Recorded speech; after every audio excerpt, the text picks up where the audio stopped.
Hey everyone! So in my last video I mentioned that today I was going to start working on the wiring for the ECU and the ignition on the Cobra, and that's what I'm set up to do. So first let me just talk a little bit about what I've done to prepare and what I've got. So I think I already talked about in the last video that I started by dividing up the wires. I guess I kind of positioned, let me just move the camera here a little bit so that you can see better. Okay, so I've divided the wires into a few sections. These are the wires that are going to go in the engine bay area. Over here I have the wires that I'm not using. That includes the wires that go to the VR 1 and 2 inputs on the Microsquirt. Since these are shielded, I'm going to cut these off and then I'm going to splice them into in place of the wires that I am using for the signals to and from the ignition module. I'll talk about that in a minute, or some point later in the video. And I've got a few wires that are going to the gauges. The only ones I'm worried about today are the ones that are going to the engine. And if I have time, maybe what I'll do is I may cut off these and then tie them off so that they're out of the way. I may also wait on that just to see. I may just wait on that until after I get the car running though, just in case I decide I want to make a change.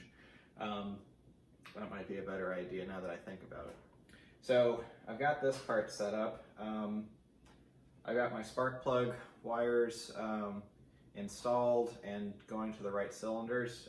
This is important because when I get to the ignition portion of the efforts today, when I start wiring up this connector for the ignition module, I know which output from the ignition module to send to which wire on the coil.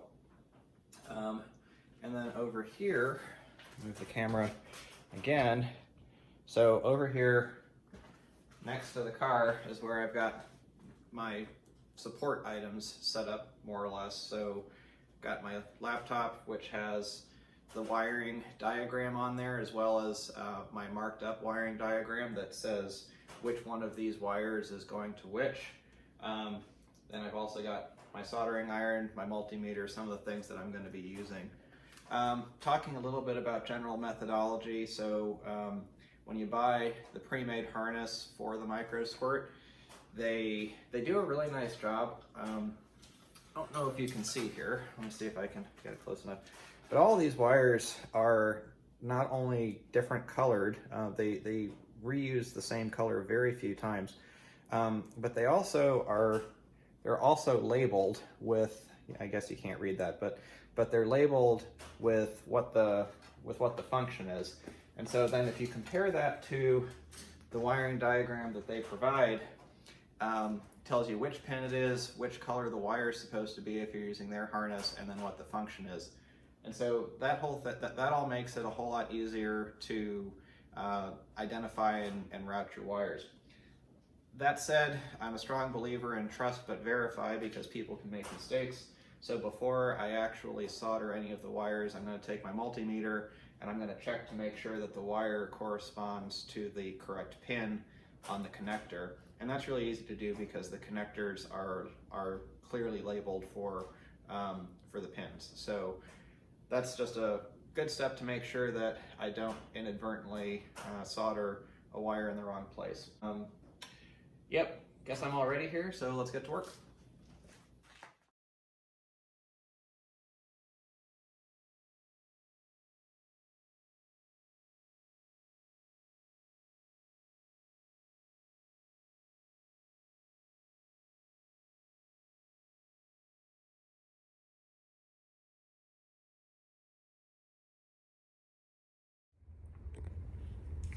I just wanted to pause here for a second. I've completed my first sensor soldering. This was the coolant temperature sensor. Just to talk a bit about my methodology for this. So assuming that the time lapse went through and is worth posting, you'll probably have seen that first off it took me a while to get going because I realized some other things I forgot, namely garbage can. I didn't have my wire my wire strippers nearby. And then I also realized that I'm old, and so I needed to have my little magnifiers to help with this detail work. By the way, these are really useful. Bought them off of Amazon pretty cheap.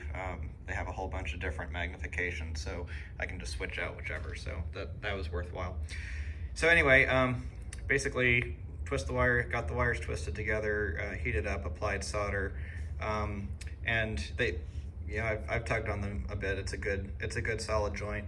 One thing you want to make sure you do before that is have some little pieces of shrink wrap on the wire, because then the next step is just going to be to put these over, apply some heat, and then this joint will be done, and on to the next one. Another little caution, just in case you forget about it, is make sure it's good to get the wires the correct length. When you make sure that you cut them with the pigtail on the sensor so that you can figure out the right length, but then it's best to try to isolate them when you're doing the actual soldering, so that you make sure that you don't end up having wires going underneath or through one another, because that would be annoying. So on to the next one. Figured I'd pause here to make a couple of notes about the next sensor that I did, which was the throttle position sensor here. So throttle position and manifold absolute pressure sensors are both what are called 3-wire sensors. The coolant temperature sensor is right here, is a 2-wire. It's basically just a resistance that, and there's a chart that measures resistance versus temperature, and that's how you know what your temperature is. So I finished up the coolant temperature sensor, and then I came back over to the connector, checked the resistance and on the pins, and sure enough, that seems to be working. So good. Then I started on the throttle position sensor. So like I said, 3-wire sensor. On a GM, so this is a GM sensor and a GM connector. And I did buy a genuine AC Delco brand connector, because I do think that there is a quality difference with connectors. Now, I say that, and then I bought aftermarket connectors for the ignition modules and the injectors, but they still seem to be of a good quality. So so on a GM, the color convention is black is ground, gray is +5 volts, and blue is the signal wire. Again, trust but verify. There's a bunch of guides on the internet that'll tell you how to determine which one is which, but essentially the signal wire so the positive and negative, if you put your multimeter on resistance, they should have a constant resistance when you move the throttle. The +5 volts and the signal should have a higher resistance that then goes down as you move the throttle, and the signal and the ground should have a lower resistance that then moves up as you move the throttle. So I did that to identify which ones were which, checked the pins for the signal ground, the throttle position wire, and the throttle position signal, +5 volts signal ground. So checked all those, made sure that those were correct, and then I went to soldering. A couple of things is that since the manifold pressure sensor also needs the +5 volts and the signal ground, I had to splice in. Basically what I did was I cut these to length, and there was enough left over of the same pattern that I was able to just basically tie those together, tie them to the wire on the sensor pigtail, and then solder that. So then my next step is going to be going to the map sensor. However, before I did that, I checked the pins at the connector to make sure that that the signal was looking like it was supposed to. And that was when I found that I was not getting a signal. Well, the reason for that is because the first time I had cut the signal wire for the map sensor, and I had soldered that on. And the reason that that happened was because I was sort of looking at both of these sensors and trying to figure out, okay, how do I want to route, what do I want to do to route these and deal with the fact that I have to splice those connectors.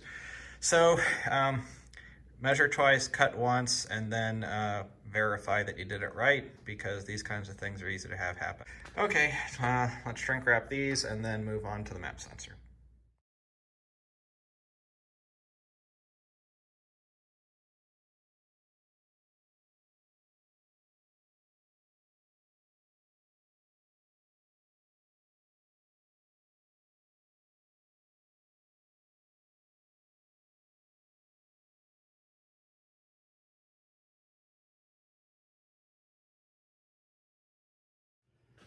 Okay, so I've gotten the map sensor wiring soldered on.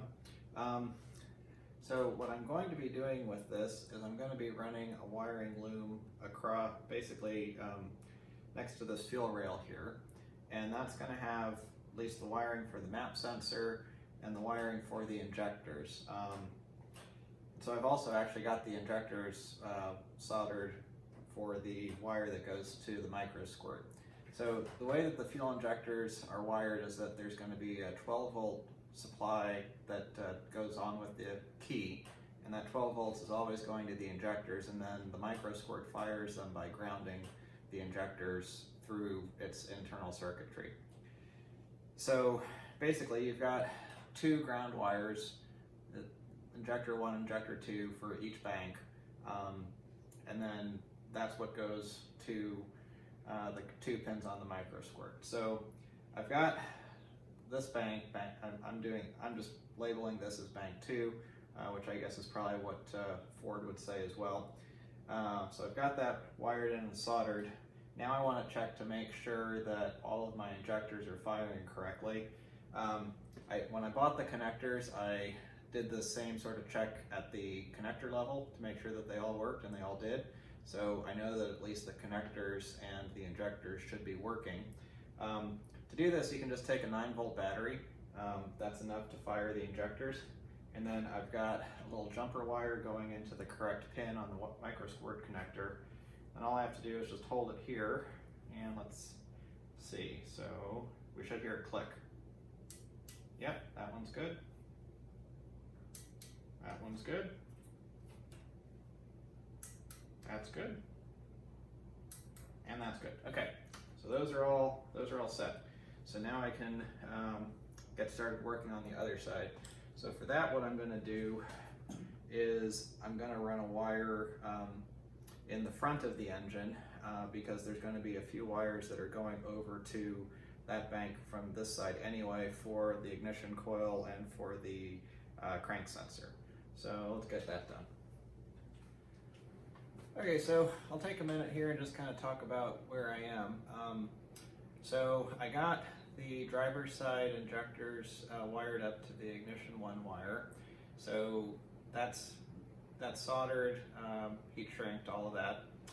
I then took the 2 ground wires for the Microsquirt. It has 2 separate ground wires. That's a fairly common practice. And I got those. I crimped them to a single ring terminal, and I'm going to use this stud here on the intake manifold for those. To try to keep things consistent location-wise, I'm also going to use this for the ground for the EDIS module, and for one of the signals that goes between the module and the Microsquirt, there's a wire from the Microsquirt that's supposed to go to the same ground that the ignition module uses. So I'm going to plan on just having that go here as well.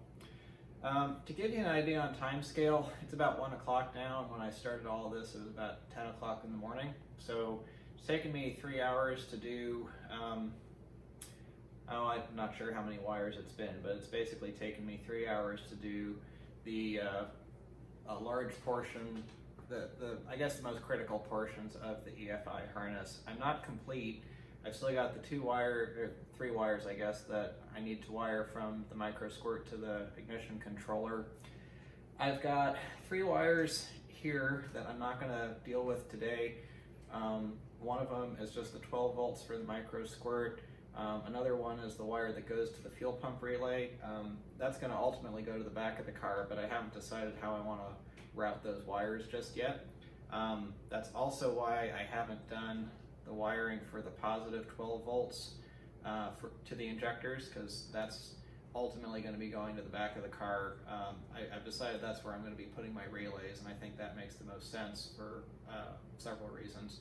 But I have to figure out what the routing is going to be, because then I'll know how I want to solder all of that together and run the wires. The third wire that I'm not going to do anything with today is one of the outputs that can be used for multiple purposes.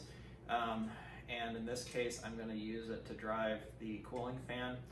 Just hook it up to a relay. I haven't even decided where I'm going to put that relay yet. I guess I'm probably going to put it in the back with the others. But so I have to do that as well. So those won't get done today, but I'm feeling pretty good about where I am right now. I definitely could have done this a lot faster if I was better with electrical. I am by no means an electrical guru. One thing I will say that has been helping me a whole lot is I got a good soldering iron that is temperature controlled, so you just set a temperature and it will hold that. That has definitely made this whole thing a whole lot easier. But you can sort of see this coming together. You know, we've got this nice bundle of wires that are all kind of going the same way. I've made sure to leave enough excess for strain relief so that the wires aren't tight. That's a really good way to make wires fail. And obviously I'm not going to leave these wires just bare. When I'm done with the harness, another thing I'm going to do another day is put plastic around it and then electrical tape to kind of hold all of that together, like what you see on a harness from an OEM. So there's a lot of cleanup work to do, but in terms of the functionality, I think we're heading in a good direction. So I'm going to take a quick lunch break, and then I'm going to come back and try to see if I can't get the wiring done for the ignition module. All right, it's after lunch, and I'm back here working on the ignition harness now. So this time I decided to set up a workbench next to the car. I decided that this made more sense for this portion of the project because with the ignition harness, most of what I'm actually needing to do is do the soldering for the wires at the ignition module connector. And I'm pretty much done with that now. So basically what I did was I soldered the wires for each of the pins that's going to the coils. One of the coils is close enough to where the module is located that I didn't have to do anything special there. The other one was far enough away that I had to splice in some wires to make it longer, and so I used some of the wires, some of the extra wire that I cut off of the ECU harness this morning. Just have to make sure that I don't get confused and actually follow the wire, because one of them is labeled coolant and the other is labeled sensor ground, and neither of those is accurate, but not too worried about that. I also got the shielded wires soldered on for the saw and the pip signal. One for the saw signal, and that's the spark angle word, as Ford called it. That's the signal that comes from the Microsquirt and goes to the ignition module that tells it how far to advance or retard the timing. So basically one of these pairs has the saw and the pip signals.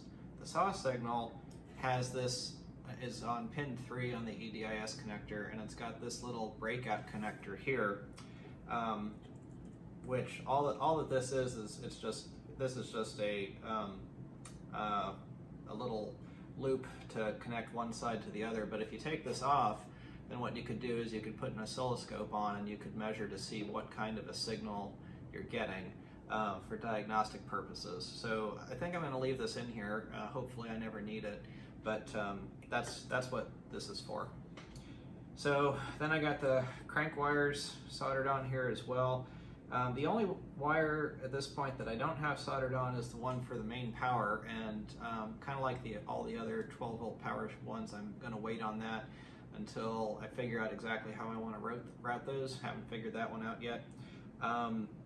There's one other thing I wanted to mention, which is that for the SAW signal, you're supposed to use pins 30 and 31 on the Microsquirt connector. So, and pin 31 is supposed to go to the same ground that you're using for the ground for the ignition module. So I thought about just basically splicing in the ground from the ignition module to that wire, but then I looked at it and the gauge of that wire is actually smaller than the gauge of the wire here on the connector, and since this is going to be a main power wire, I figured I need to make sure that that's the correct size. So what I'm going to do is I'm just going to join them up on a ring connector, kind of like what I did for those other two grounds, and I'm going to ground it to that same stud for the intake manifold. So I think at this point I'm ready to put this connector on the module, start running some wires, and then finish up the engine side. So that's exciting. Let's get back to work. All right, well that about wraps it up for today. I'm pretty happy with the progress that I made. So let's just do a quick recap.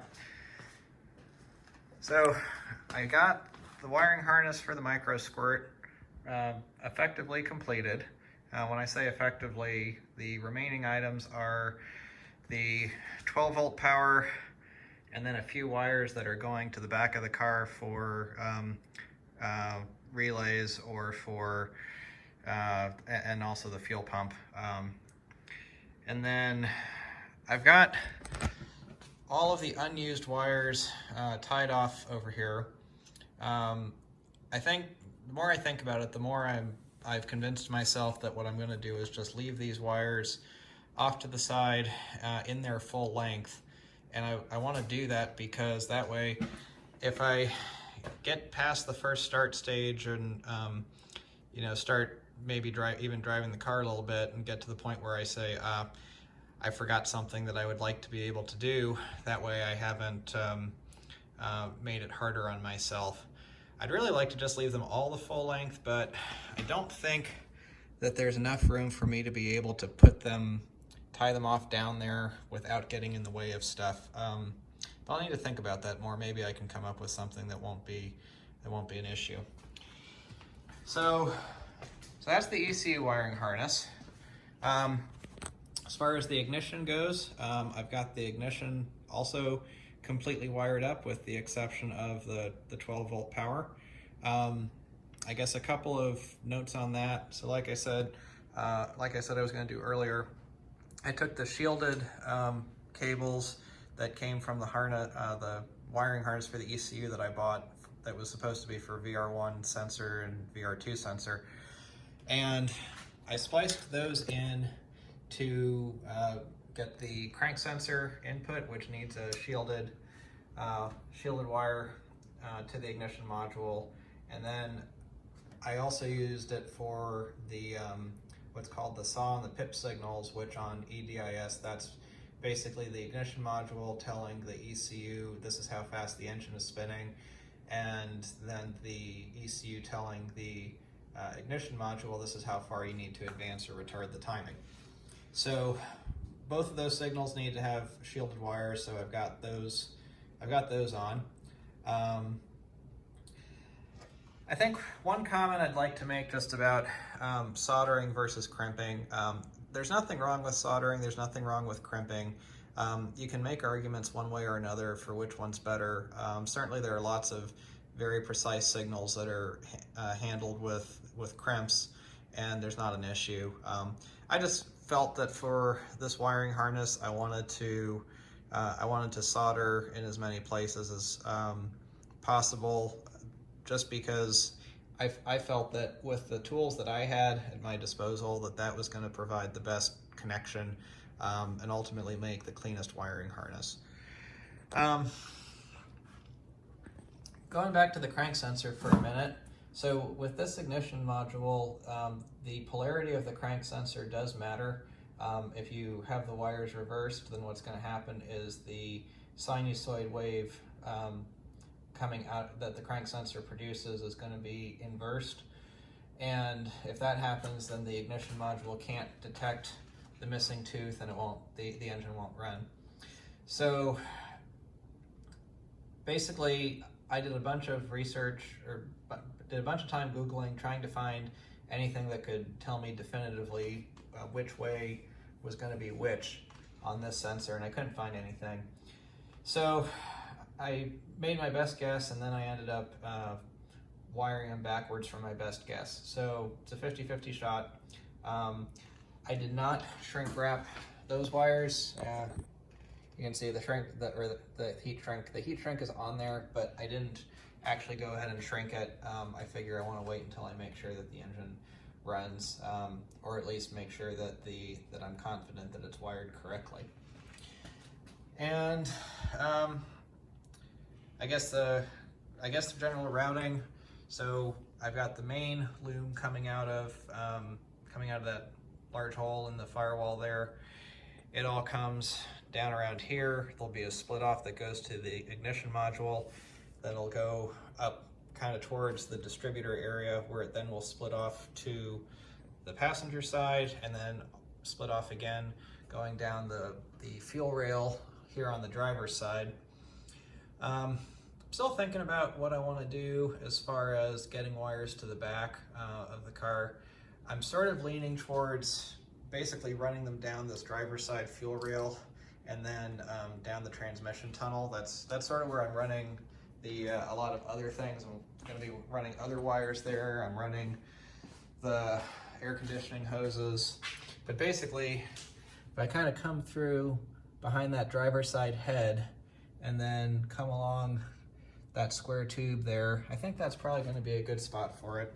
And of course, I think I mentioned this before, but I'm going to clean this up a whole lot more than what it is. I'm going to be putting the proper plastic looming, over covering material, whatever you call it, on, and taping it up so that it looks pretty and that the wires aren't just sitting there exposed. So yeah, I think that this went pretty well.